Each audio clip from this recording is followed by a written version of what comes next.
En cette fin d'année 2020, on a développé notre courage, on a élargi nos connaissances, on a façonné un corps pour qu'il soit en harmonie avec notre esprit, mais il ne faut pas non plus qu'on oublie de construire notre liberté financière. Et il y a quelques semaines, j'ai repéré une opportunité pour y arriver. Il y a 2 jours, j'ai reçu ce colis. Et qu'est-ce que ça veut dire? Ça veut dire qu'il va falloir vite se mettre à l'action parce qu'il y a tellement de concurrence. C'est un produit qui se vend énormément en ce moment. Sur Vinted, là, je vois que ça se revend entre plus 5 et plus 15 euros de son prix d'origine. Je me suis donné exactement 1 mois pour créer une boutique en ligne que j'allais automatiser au maximum et avec laquelle je pouvais faire de l'argent en faisant le moins d'efforts possible. Et le plus excitant, c'est que, en fait, je sais que même si je réussis pas, je vais apprendre tellement de choses parce que là, il y a du boulot. La liste de tâches pour commencer à être opérationnel, elle est énorme. Et moi, je le prends ça comme un jeu vidéo. En fait, là, je vais m'amuser, je vais jouer à un jeu, sauf que c'est en vrai, avec du vrai argent. Et mon but, ça va être de battre tous les autres concurrents. Je vais devoir me creuser la tête, réfléchir à des stratégies pour faire mieux. Et ça va être drôle. Gagner de l'argent d'une manière alternative au salariat, c'est un sujet qui a toujours attiré mon attention parce que, en plus d'avoir beaucoup plus de liberté, j'aime bien le fait d'être responsable à 100% des résultats que j'obtiens. Si je suis mauvais, je gagne rien. Si je suis bon, je gagne beaucoup. J'ai regardé des vidéos sur YouTube pour comprendre tout ce qui était important de faire. Comment créer mon site, mettre à jour les pages légales, m'occuper de la livraison, acheter un nom de domaine, créer un email professionnel et je me suis mis au boulot.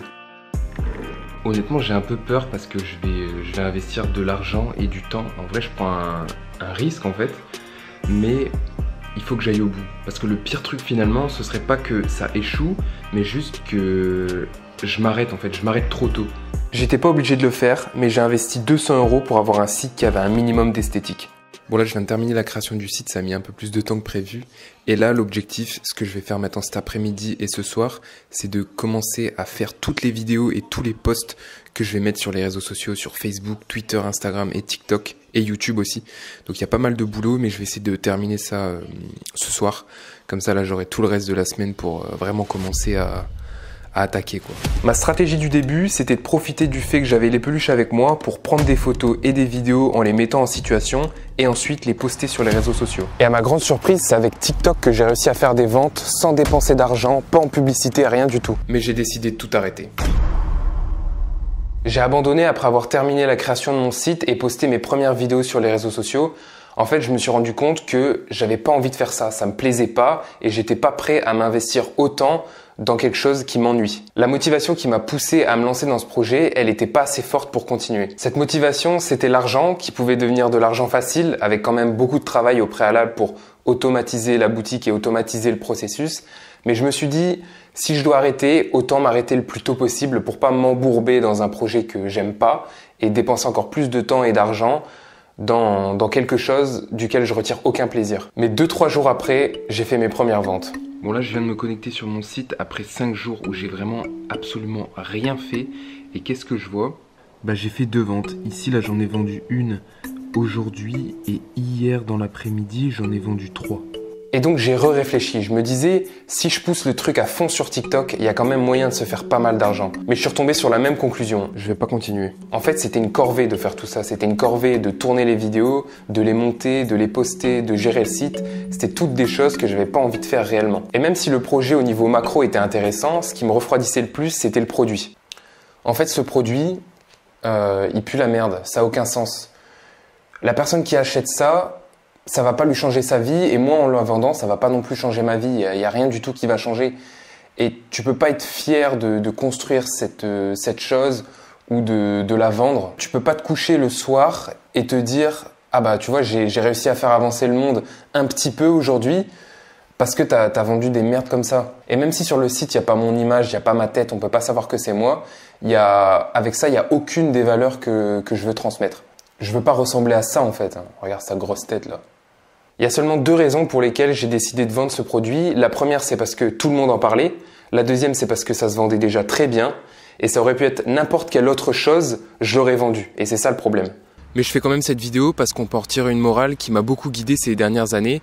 J'ai arrêté de fantasmer mes idées. Ça fait 3-4 ans que je m'oblige à transformer mes idées en concret. J'ai écrit un scénario pour créer mon animé, j'ai réalisé des clips de rap, j'ai créé du contenu pour aider les gens à apprendre une langue sans cours et sans prof, j'ai tenu un blog sur l'e-sport et encore plein d'autres trucs. J'ai fait tout ce qui me passait par la tête et qui me semblait être une bonne idée. Je pense que c'est quelque chose qui peut se discuter parce que faire beaucoup de choses en même temps, ça t'aide pas à devenir bon. Tu divises trop ton temps. Et il y a 3 ans, c'était une période où je faisais vraiment trop de choses en même temps. Et je pensais sincèrement que je pouvais tout faire bien. Mais je trouve qu'à un moment dans ta vie, c'est important de passer par là, de faire tout ce qui te passe par la tête et plus vite fait, mieux c'est. Parce que si on met pas nos idées en pratique, on risque de se retrouver dans une situation dangereuse où on va se laisser porter par la vie, on va se persuader que les études qu'on a commencées nous plaisent vraiment et que c'est ce qu'on a de mieux à faire. On va essayer aussi de se convaincre que le travail qu'on fait, on l'a choisi de notre plein gré et qu'on veut bien le faire toute notre vie. Et dans ce cas-là, c'est super important de se mentir parce que sinon, la réalité, elle est terrible. Se rendre compte à 40 ans que tu as laissé filer 20 ans sans exécuter ton idée, moi personnellement, ça me fait froid dans le dos. Je vais vous raconter une petite histoire pour que vous compreniez mieux l'importance de mon propos. Au milieu de ma première année post-bac, je voulais arrêter ce que je faisais, c'est-à-dire une licence LEA.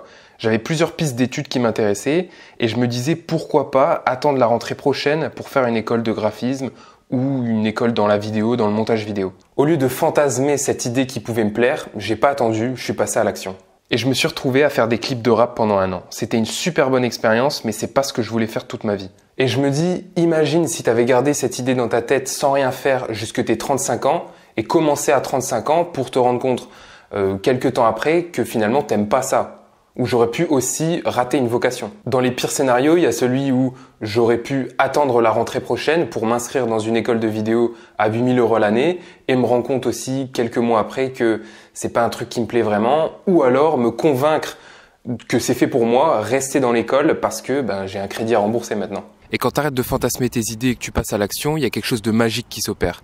Tu débloques des nouvelles parties de ton cerveau. Moi par exemple, avec cette tentative de construction de boutique en ligne, j'ai explosé pas mal de barrières mentales. Avec tout ça, il y a une nouvelle porte qui s'est ouverte dans ma tête et qui me dit ça y est, là c'est bon, tu peux vendre des produits physiques sur internet et c'est facile. Il y a une autre porte qui s'est ouverte et qui m'a dit là, tu peux vendre un produit avec 100 abonnés sur TikTok et une vidéo qui fait 2000 vues. Maintenant, tu sais que c'est possible. Il y a une autre porte qui s'est ouverte et qui m'a dit tu peux vendre un produit à quelqu'un pour 3 fois son prix alors qu'avec quelques clics, elle peut le trouver ailleurs moins cher. Tout ça, en fait, ça devient à mes yeux des choses possibles dans notre monde. Dans l'univers où on est là maintenant, c'est des choses qu'on peut faire. Et des barrières mentales, en réalité, on en a avec plein de choses tous les jours, tout au long de notre vie, à n'importe quel âge. Et le but, c'est de les exploser le plus vite possible pour être libéré de celles-ci. Je me connais mieux aussi maintenant. Ça a renforcé l'idée que je suis pas prêt à tout faire pour de l'argent. Et il y a quelques années, j'avais pas cette pensée pour moi. J'étais persuadé que s'il y avait beaucoup d'argent en jeu, je pouvais tout faire, même des choses qui me plaisaient pas. Je pouvais me forcer à faire les choses. Et là, je me rends compte que c'est pas possible. Si la chose n'a pas de sens, si je prends pas assez de plaisir à réaliser la chose, je pourrais pas la faire. En tout cas, là, le site que j'ai créé, je compte le supprimer, le fermer dans quelques jours parce que je l'utilise plus, j'ai pas envie de passer du temps dessus et j'ai pas envie non plus de payer l'abonnement du site pour rien. Donc, si quelqu'un d'entre vous est intéressé pour récupérer le site, vous avez juste à m'envoyer un message sur Instagram et on s'arrange, on voit comment on fait. Je vous donne tous les logs du site, des réseaux sociaux et tout. Et voilà. Comme ça, vous pouvez continuer de votre côté si c'est un projet qui vous intéresse, vous. Et je vais vous laisser sur ça. Moi, là, je vais travailler sur des projets qui me tiennent beaucoup plus à cœur que ce que j'ai fait ce mois dernier. Et on se retrouve dans une prochaine vidéo la semaine prochaine pour vous parler de tout ça.